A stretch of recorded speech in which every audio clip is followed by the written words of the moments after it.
ભાવનગર જિલ્લાના તળાજા તાલુકાના પીથલપુર ગામ પંચાયતની ચૂંટણીમાં કરણભાઈ ધનજીભાઈ ઢાપાનો ભવ્ય વિજય।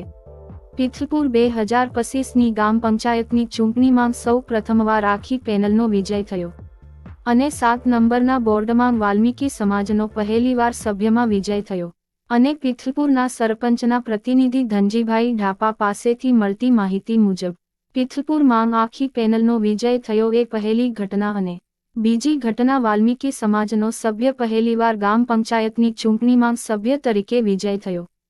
પીથલપુરના મતદાતાઓએ ખૂબ મત આપી અમારી આખી પેનલનો ભવ્ય વિજય બનાવ્યા માટે દરેક મતદાતાઓનો ખૂબ ખૂબ આભાર અને અમારી જીત નથી, મારા પીથલપુરની જીત છે।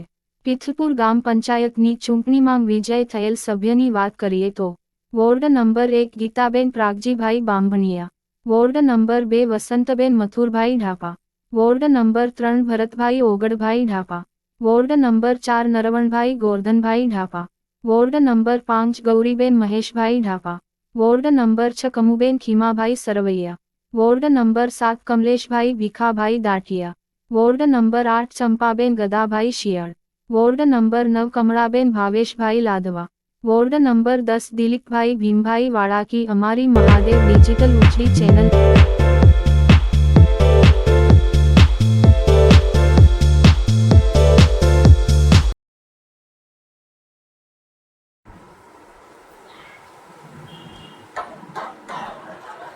મારું નામ ઢાપા ધનજીભાઈ ધુડાભાઈ શેઠ તરીકે મારી એક ચાંપ છે એટલે ધનજીભાઈ ધુડાભાઈ ઢાપા શેઠ 2025ની જે ગ્રામ પંચાયતની ચૂંટણી છે સરપંચની, એની અંદર મેં મારા દીકરાનું ફોર્મ ભરેલું। એમનું નામ છે ઢાપા કરણભાઈ ધનજીભાઈ અને જે એક પિત્તલપુરનો એવો રેકોર્ડ છે, એનો ઇતિહાસ છે બન્યો છે કે 10 સીટ અમે જીત્યા છીએ। અને બીજો રેકોર્ડ એ છે ઇતિહાસની અંદર કે ભાઈ 7 નંબરના વોર્ડની અંદર એક વાલ્મીકી સમાજમાંથી એક અમે જે ઉમેદવાર ઊભો રાખ્યો હતો એ પણ જીતી ગયો છે સારી લીડથી। એ પણ એક અમારા પિત્તલપુરનો ઇતિહાસ છે ને એ બદલ હું ગામ લોકોએ મને જે ખોબલે મત આપ્યા છે એ બદલ ગામ લોકોનો હું કાયમિક ઋણી રહીશ અને એ લોકોનો આભાર માનું છું। હા, બીજું કે જે ગામ લોકોએ અમને જે ખોબલે મત આપ્યા છે એક વિશ્વાસ રાખે તો એવી અપેક્ષાઓ બધાને હોય કે ભાઈ આવીને અમારા કામ કરશે। 100% હું તમને ગેરંટી આપું છું, જોકે તમે લોકો મારાથી અજાણ નથી ગામ લોકો, અને હું 100% ગેરંટી આપું છું કે તમે અપેક્ષા રાખી છે ને એની કરતાં હું તમને સારા કામ કરીને બતાવીશ।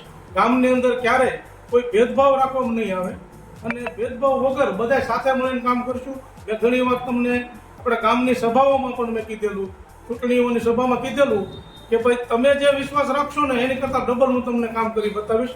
અને બીજું કે ગામની અંદર ખોટા આવારા તત્વો છે એને સાખી લેવામાં નહીં આવે। તમને ખબર છે કે ભાઈ આ છોડશે નહીં, તો એ પણ તમારે મારી ઉપર વિશ્વાસ રાખવાનો છે। ને બાકી તો તમે મને સારી રીતે ઓળખો છો, એ રીતે હું બધાનો આભાર માનું છું ગામ લોકોનો।